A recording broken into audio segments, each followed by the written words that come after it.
History That Doesn't Suck is a bi-weekly podcast delivering a legit, seriously researched, hard-hitting survey of American history through entertaining stories. If you'd like to support HTDS or enjoy some perks, like ad-free early releases or patron-exclusive mini-episodes, please consider giving at patreon.com/History That Doesn't Suck. To keep up with HTDS news, follow us on Facebook, Twitter, or Instagram.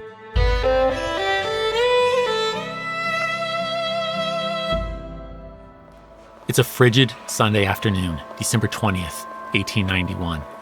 Nell Nelson and his unidentified girlfriend are walking through New York City's snow-blanketed streets in an area known as Starvation Alley.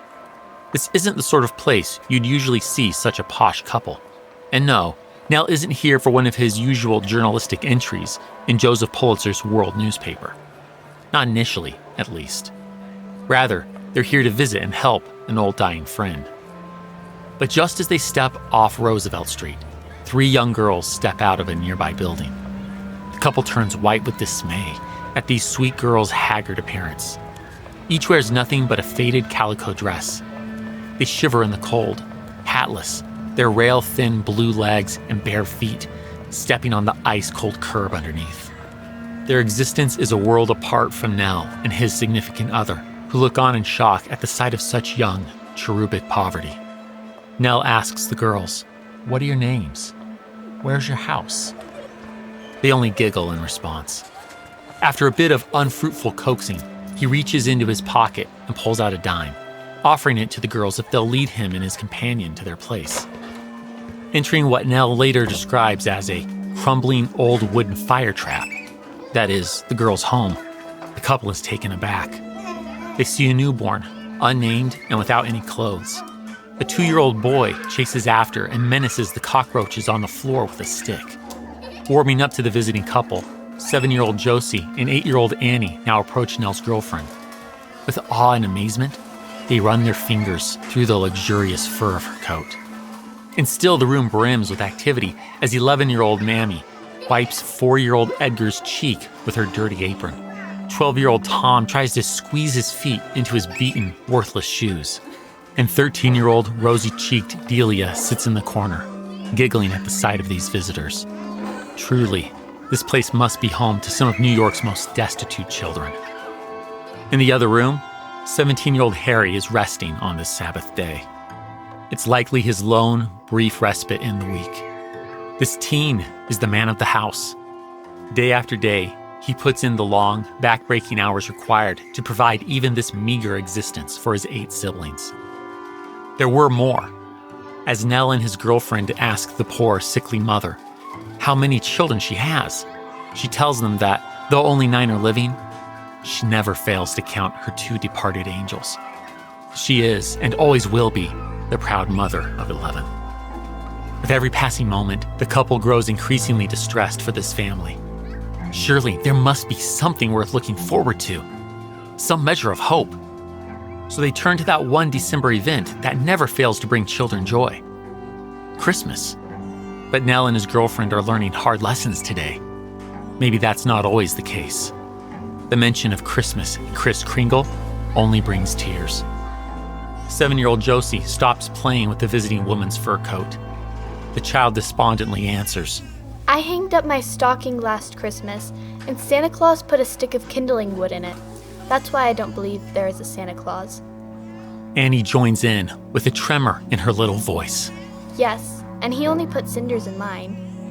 Rosy-cheeked Delia gets up from her corner to chime in. "That's nothing. I got ashes in my stockings lots of Christmases." Then one of the little boys adds, "Santa can't fool me, since the holes in my stockings are too big for anything to be put in." Wow, is there a child in this room with hope? Nell turns to another boy. He asks, "What will you buy if I give you a dime?" The child's response is immediate. "A pair of stockings." As Neil empties his wallet for the family, the child darts out the door and is back with his purchase before the couple's unintended visit concludes. Our newspaper man realizes that this young boy just might be the last thread of Christmas hope, or perhaps hope of any kind, remaining in this crumbling abode. The visit ends. As Neil and his girlfriend return to New York's cold, snowy streets, the newspaperman realizes he has a story to tell. He walks away with a newfound desire to help give hope and Christmas cheer to New York's countless destitute families. It's a tall task to bring the jolly old elf to life for so many. But then again, Nell knows he need not look far for a place to put his efforts in such an audacious undertaking. He's basically already working for New York's Santa Claus, the New York World newspaper's owner, Joseph Pulitzer.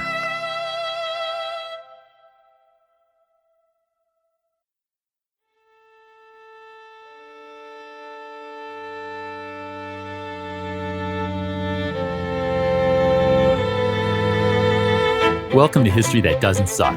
I'm your professor, Greg Jackson, and I'd like to tell you a story.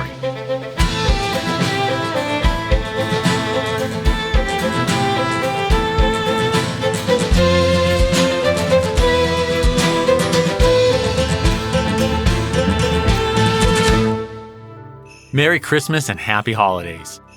Welcome to the 5th annual HTDS Christmas special. As you likely know, I like to tell a Christmas story that aligns chronologically with our current era of American history. Incredibly, that actually lands us in the same place and decade as last year's special, 1890s New York. But despite a similar backdrop, this is a decidedly different Christmas tale, one brought to life by Mr. Joseph Pulitzer.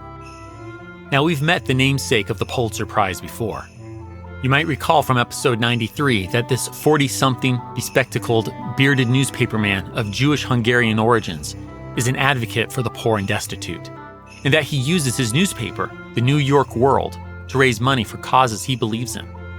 Well, today we bear witness to the beauty of a charity that knows no creeds, as this man of the Jewish faith becomes a veritable Santa Claus for Gilded Age New York's legions of impoverished children. And to follow this tale, we need to go back just a few years to the early days of Joseph's evening publication, The Evening World. Here we go. Rewind. It's late 1888, only 1 year since The Evening World first began publication. Some of the newspaper's more impoverished readers are writing in, asking for assistance with Christmas. The Evening World responds by publishing these letters, which results in its more well-to-do subscribers writing in to say they'd like to help. When this happens, the Evening World connects the two groups, often forwarding the addresses of its readers in need to its readers wishing to give. And this simple effort makes a world of difference for people like young Harry White. As Christmas approaches this year, Harry writes a letter to the Evening World. The young child is a cripple and can't walk without the aid of a crutch. Unfortunately, his recently broke, and the small boy's mother can't afford a new one. So, he's scratching out this letter to the Evening Post in hopes, he says, that Santa might remember him. The Evening World publishes Harry's letter. The very next day, a new set of crutches arrives at the newspaper's office. Now, the newspaper doesn't tell us who among them then delivers the gift, but it does tell us Harry's reaction. The boy bursts into tears of joy. His mother, completely unaware of the letter, is left speechless. And the gifts to this destitute family don't stop there. The Evening World reports that, quote, now money is coming in to pay the rent of the family, who are absolutely penniless and threatened with eviction in January. Close quote. Harry and his mother are among 247 families that the Evening World helps this Christmas. But Joseph Pulitzer and his team at the newspaper don't feel they've done enough. With a true sense of charity, they established the Evening World Christmas Tree Fund. In their own words, this fund is established for, quote, the express purpose of providing for these more fortunate children lovers a mode of expressing their Christmas gift-giving spirit. Through the fund, even the charitably disposed persons who can afford but a nickel or a dime is enabled to make that mite do much good. Close quote. This same year, in this same city, some of New York's finest will eat luxury meals of several courses in Fifth Avenue hotels, while many of New York's poorest languish from hunger. But through this fund, the Evening World will fulfill Joseph Pulitzer's mission of helping to alleviate the suffering in urban tenements, especially around the holidays. And by the time Nell Nelson walks through Starvation Alley in a few years, this fund will already be producing incredible results.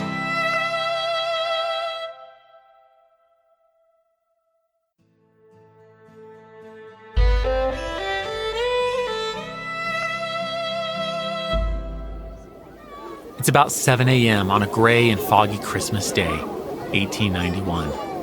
We're at the famed steel industrialist Andrew Carnegie's new music hall on the corner of 57th Street and 7th Avenue in New York.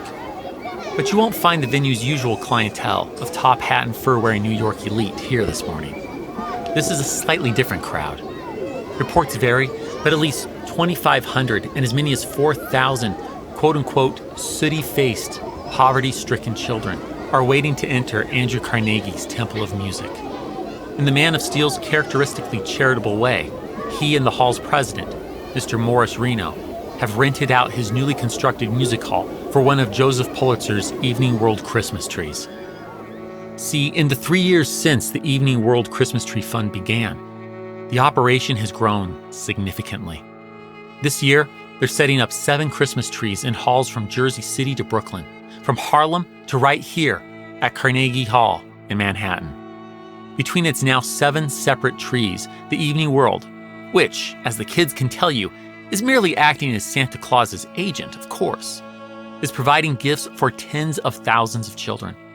There are over 12,000 dolls alone, hailing from all over the world, reportedly, quote, robed in a manner to make the Fifth Avenue dressmakers envious, close quote. Classic Joseph Pulitzer reporting. Still getting in jabs at New York's wealthiest, even on Christmas. But we're only getting started. Here's the whole picture across these 7 locations. Thanks to the generous donations of the world's readers, they've also amassed tens of thousands of, quote, toys, watches, music boxes, Indian rubber balls for the babies, and eccentric Japanese toys, riding desks, hobby horses, doll hammocks, Noah's Arks, doll carriages, horses and carts, locomotives and railway trains, kitchen sets, tea sets, Jacks in the Box, cups and balls, and other wonders, close quote. It's not just toys these children are waiting for, though. Under the Evening World Christmas trees scattered throughout New York, there are stacks and stacks of books for the children to take home as they learn to read, as well as clothes. To quote the Evening World again, there is clothing for the needy. There are 8,000 pairs of nice, warm knit mittens for chapped little hands and 8,000 pairs of woolen stockings to keep 16,000 little legs warm. There are 1,000 children's jerseys, hoods, scarves, earmuffs, fur caps, shoes, rubber boots, handkerchiefs, baby bibs, collars, jackets, and scores of other things that some little boys and girls are sorely in need of. Close quote. Last, and perhaps most stunningly of all, is the over 6 tons of candy. You heard that right. 6 tons of chocolate, creams, almonds, caramels, crystallized fruits, and other sweets for the kids. And that says nothing of the 20,000, quote, hunks of gingerbread and fancy French rolls, topped off with loads of sugared popcorn, boxes and boxes of animal crackers, and a big red apple to top off with for every one of the 30,000 children who have been invited to come and be merry this one day in the 365. Close quote. Oh, you heard that number correctly, too. The Evening World has given out tickets to 32,000 children from New York's tenements to come get presents at one of the 7 Christmas trees. To keep that number in perspective, that's more children than there are personnel in the United States Army in 1891. And as promised when this fund began, the global givers of these gifts include donations of all sizes. We know that because some of the letters they wrote with their donations are published in the newspaper as well, like this one from 11-year-old Charles McGurk of Hoboken, New Jersey. Enclosed, please find 10 cents for your Christmas tree fund from one of your little defenders. The heart is willing, but the pocket is light. Ah, Charlie. I'm sure he and the thousands of others who donate will never fully realize how their small donations are adding together to do an enormous amount of good. It's now 10 a.m. The children have been waiting patiently here at Carnegie Hall, but finally, as nearby church bells ring out, the Evening World staff throw open the doors and allow the throngs of children to rush in. Entering the luxurious concert hall, the children are in awe of the sight before them. The hall's president, Morris Reno, has had all the seats removed. In their stead is a gargantuan Christmas tree. It's decorated with all sorts of ornaments and lit with Japanese lanterns. Below this majestic sight are thousands of presents. Meanwhile, a small orchestra plays delightfully on stage. though it's doubtful whether the musicians can be heard over the excited children letting out exclamations of pure joy. For these thousands of impoverished kids so often passed by during the holiday season, all of this is proof that Santa hasn't forgotten about them. Mrs. Harriet Hubbard Eyre, the woman in charge of this tree, is moved to tears as the children organize themselves to receive their gifts. So is the Evening World journalist we met at the start of this episode, Nell Nelson. It's been almost a week since his eye-opening experience in Starvation Alley, and here he is on Christmas Day, contributing to Joseph Pulitzer's cause. Early in the day, a young boy with a crutch hobbles up to Harriet. He's traveled over 20 blocks from his shanty on West 37th Street to be here. Tearfully, Harriet bends down on her knees and gives him a book, a game, and a mouth organ. She fills one of the boy's pockets with popcorn and the other with raisins.